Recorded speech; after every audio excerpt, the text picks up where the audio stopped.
older than the rest of the house. The cellar clearly did not belong in this structure, was not an integral part of it. I moved off the landing onto the first step. A frightening possibility occurred to me. What if a draft pushed the door shut behind me, and then the door vanished, as it had done yesterday, leaving me trapped in the cellar? I retreated in search of something with which to brace the door. The house contained no furniture, but in the garage I found a length of 2x4 that did the job. Standing on the top step once more, I shone the flashlight down, but the beam did not reach nearly as far as it should have. I could not see the cellar floor. The tar-black murk below was unnaturally deep. This darkness was not merely an absence of light, but seemed to possess substance, texture, and weight, as if the lower chamber were filled with a pool of oil. Like a sponge, the darkness absorbed the light, and only 12 steps were revealed in the pale beam before it faded into the gloom. I descended 2 steps, and 2 more steps appeared at the far reach of the light. I eased down 4 additional steps, and 4 more came into view below. 6 steps behind, 1 under my feet, and 12 ahead. 19 so far. How many steps would I expect to find in an ordinary basement? 10? 12? Not this many, surely. Quickly, quietly, I descended 6 steps. When I stopped, 12 steps were illuminated ahead of me. Dry, aged boards. Nail heads gleamed here and there. The same mottled walls. Unnerved, I looked back up at the door, which was 13 steps and 1 landing above me. The sunlight in the kitchen looked warm, inviting, and more distant than it should have been. My hands had begun to sweat. I switched the flashlight from one hand to the other, blotting my palms on my slacks. The air had a vague lime odor and an even fainter underlying scent of mold and corruption. I hurriedly and noisily had descended 6 more steps, then 8 more, then another 8, then 6. Now 41 rose at my back, and 12 were still illuminated below me.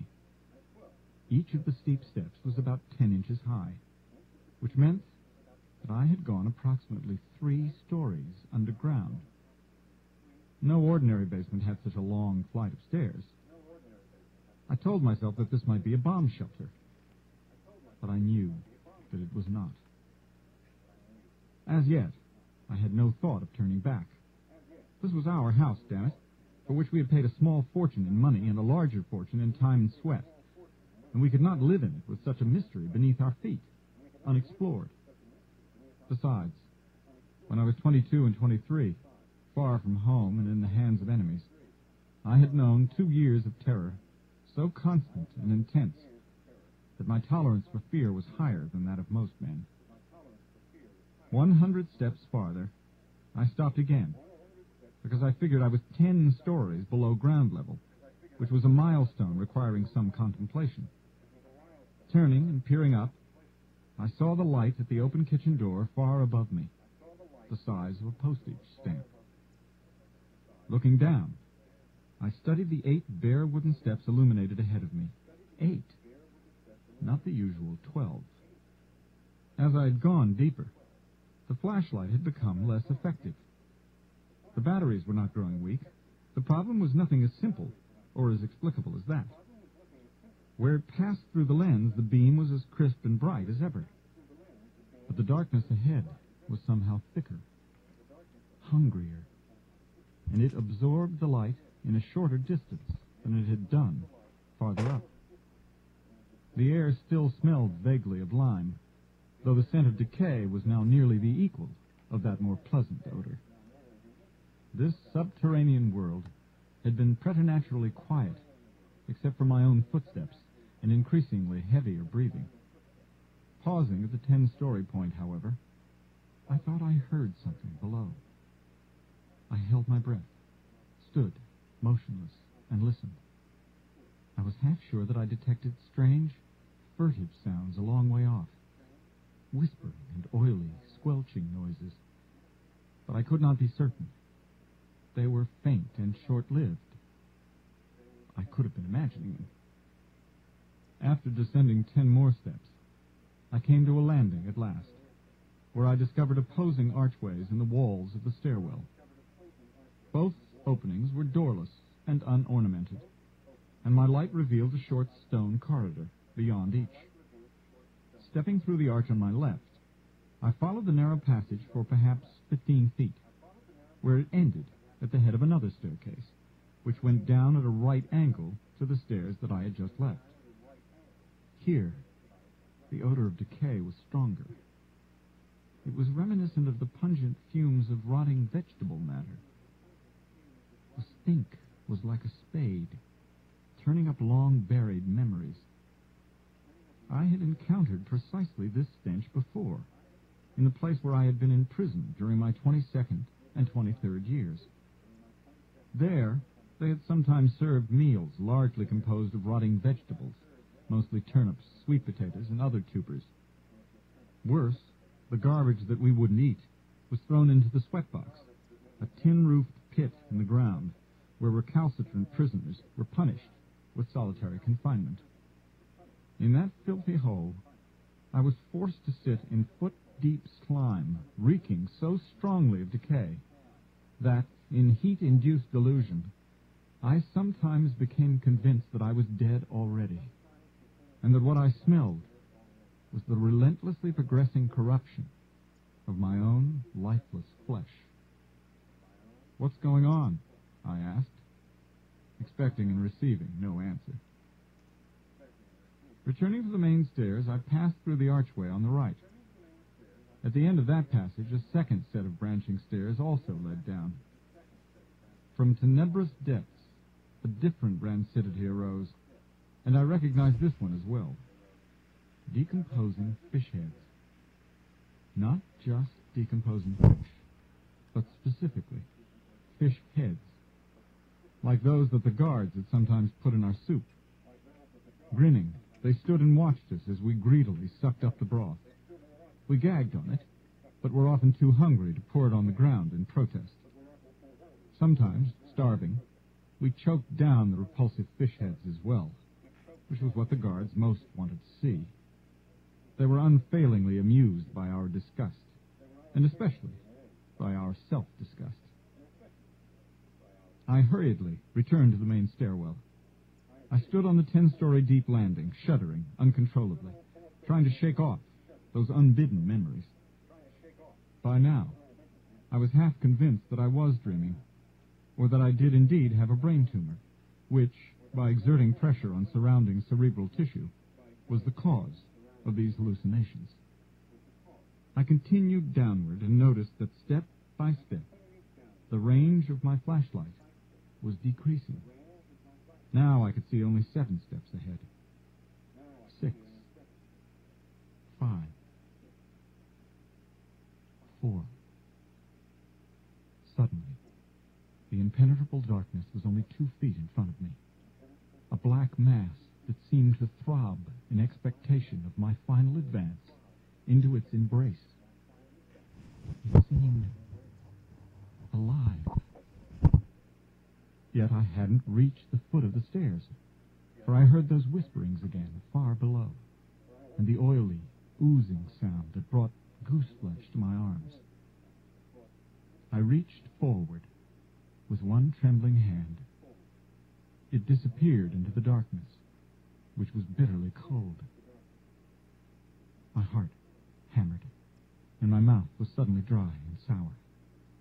I let out a childlike cry, and I fled back to the kitchen and the light.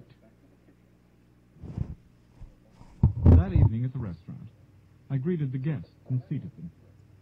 Even after all these years, I spent most nights at the front door, meeting people, playing the host.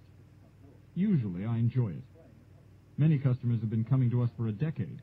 They are honorary members of the family, old friends. But that night, my heart was not in it, and several people asked me if I was feeling well. Tom Gatlin, my accountant, stopped by for dinner with his wife. He said, "Jess, You're gray, for God's sake.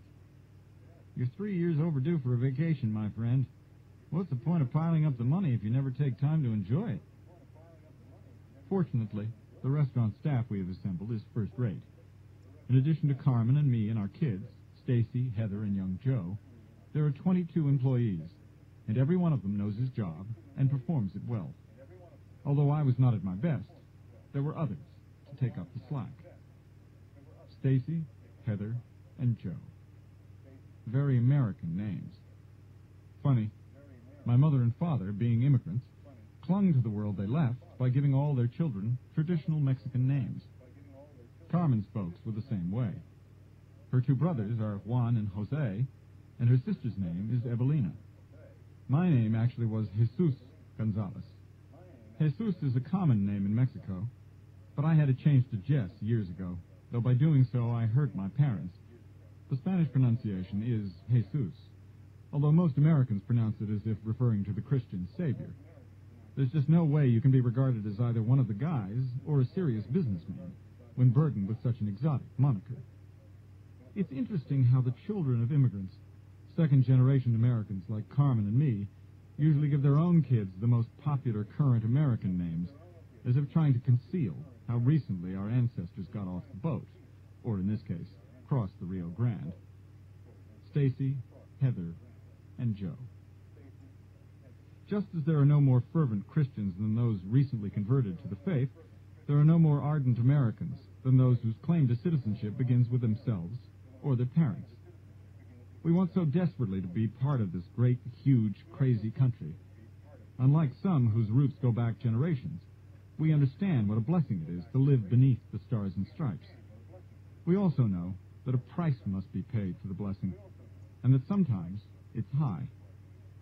Partly the cost is in leaving behind everything we once were. Sometimes, however, there is a more painful price inflicted, as I well know. I served in Vietnam. I was under fire. I killed the enemy. And I was a prisoner of war. That was where I ate soup with rotting fish eggs. That was part of the price I paid. Now, thinking about the impossible cellar beneath our new house, remembering the smells of the prison camp that had wafted out of the darkness at the bottom of those stairs, I began to wonder if I was still paying the price. I had come home 16 years ago, gaunt, half my teeth rotten. I'd been starved and tortured, but not broken. There had been nightmares for years, but I hadn't needed therapy. I had come through all right, as had many of the guys in those North Vietnamese hellholes. Badly bent, scarred, splintered, but damn it, not broken. Somewhere I had lost my Catholicism, but that had seemed a negligible loss at the time. Year by year, I had put the experience behind me. Part of the price. Part of what we pay for being where we are. Forget it. Over. Done. And it had seemed behind me. Until now. The cellar could not possibly be real, which meant that I must be having vivid hallucinations. Could it be that, after so long a time, the fiercely repressed emotional trauma of imprisonment and torture were working profound changes in me? That I had been ignoring the problem rather than dealing with it, and that now it was going to drive me mad? If that was the case, I wondered what had suddenly triggered my mental collapse. Was it that we had bought a house from a Vietnamese refugee? That seemed too small a thing to have been the trigger. I couldn't see how the seller's original nationality alone could have caused wires to cross in my subconscious, shorting out the system, blowing fuses. On the other hand, if my peace with the memories of Vietnam and my sanity were only as stable as a house of cards, the barest breath might demolish me. Damn it. I didn't feel insane. I felt stable, frightened, but firmly in control. The most reasonable explanation for the cellar was hallucination. But I was largely convinced that the impossible subterranean staircases were real, and that the disconnection from reality was external rather than internal. At 8 o'clock,